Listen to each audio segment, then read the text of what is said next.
তো মাশাআল্লাহ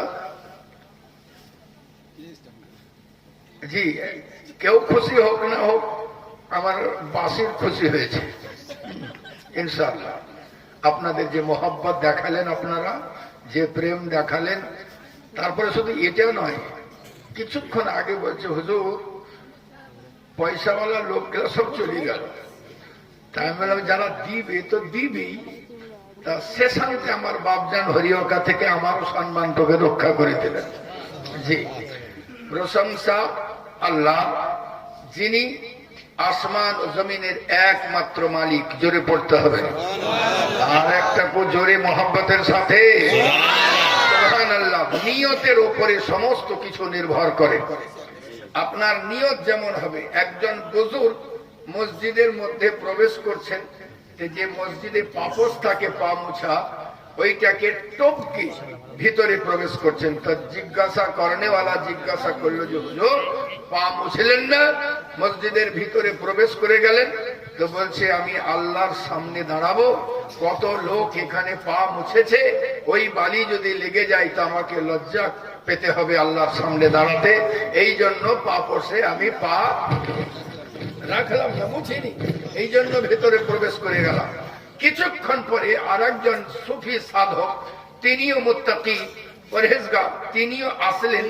আসার পরে সুবহানাল্লাহ, যেমনই আসলেন, আসার পরে পাপোশটা নিলেন, নেওয়ার পরে নিজের মাথার উপরে ঝাড়লেন, ঝাড়ার উপরে ধুলোগুলো গোটা গায়ে মুছলেন, তারপরে ভেতরে যাচ্ছেন। ওই লোকটা জিজ্ঞাসা করে হুজুর ইয়ে কি ব্যাপার, লোকের পায়ের ধুলো নোংরা, যেটা লোকে পা মুছে মসজিদের ভেতরে গেছে, আপনি শরীরে মাখালেন, আপনি আল্লাহর সামনে দাঁড়াবেন কি করে? তো উনি বলতে আছেন আরে তুমি বলো কি, আল্লাহর বান্দা পবিত্র হয়ে আল্লাহর সামনে দাঁড়াবার জন্য এসেছে, তাদের পায়ের ধুলা পাই কছনা।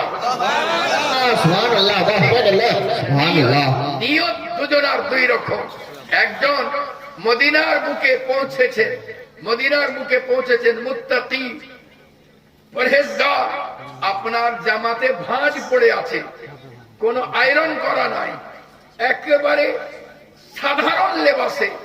জিজ্ঞাসা করছেন হুজুর আপনি এক এলাকার বাদশাহ আর আপনার এই রকম ড্রেস? তো বলছেন মা দোজাহানের বাদশাহ আরাম করতে আছেন, তার সামনে আমি সুন্দর পোশাক পরি কি করে? এই জন্য গোলাম গোলামের পোশাক পরে হাজির হয়েছে। জোরে পড়তে হবে সুবহানাল্লাহ। মনের নিয়ত দেখুন সুবহানাল্লাহ। এমন টাইমে আরেকজন বাদশাহ শাহী পোশাকে, লেবাস সুন্দর, স্বর্ণ খচিত, সুবহানাল্লাহ, শাহী লেবাসে হাজির হচ্ছেন। তো ওই লোকটা জিজ্ঞাসা করছে হুজুর তো জাহানের বাদশাহ আরাম করতে আছেন আর আপনি এই রকম পোশাকে মদিনাতে হাজিরি দিয়েছেন? বলেন আমি আমার মালিককে দেখাতে এসেছি, তোমার গোলামকে তুমি কি পোশাক দিয়েছো তুমি দেখবে না? সুবহানাল্লাহ। জোরে পড়তে হবে সুবহানাল্লাহ। বুঝা গেল নিয়তের উপরে আপনার নির্ভর করবে প্রত্যেকটা জিনিস। আপনার নিয়ত যেমন সুন্দর হবে আপনার কর্ম তেমনি সুন্দর হবে। আপনার কর্ম যদি সুন্দর হয়ে যায় আপনার আমল সুন্দর হবে, আর আপনার আমল যদি সুন্দর হয় তো আপনার সুবহানাল্লাহ আপনার কলব সুন্দর হবে, আর এই কলব যদি সুন্দর হয়ে যায় তো আপনার জীবনও সুন্দর হয়ে যাবে।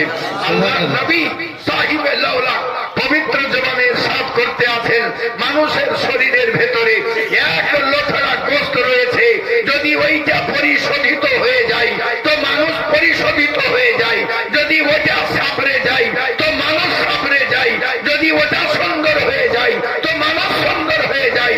সাহাবীরা জিজ্ঞাসা করলেন ইয়া রাসূলুল্লাহ সাল্লাল্লাহু আলাইহি ওয়াসাল্লাম ওই জিনিসটা কোন জিনিস?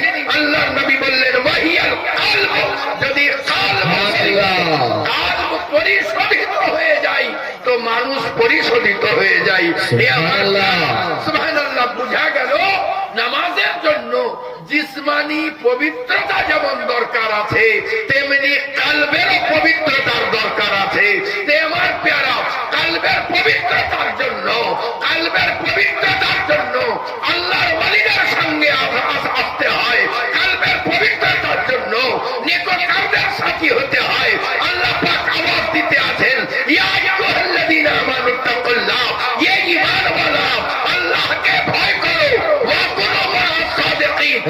যাকে সাথ হয়ে যাও, সুবহানাল্লাহ। যারা কোরআনের রঙে রঙে গিয়েছে তাদের সাথী হয়ে যাও। তোমার চলা যদি নেককারের সাথী হয়ে যায়, তোমার বলা যদি নেককার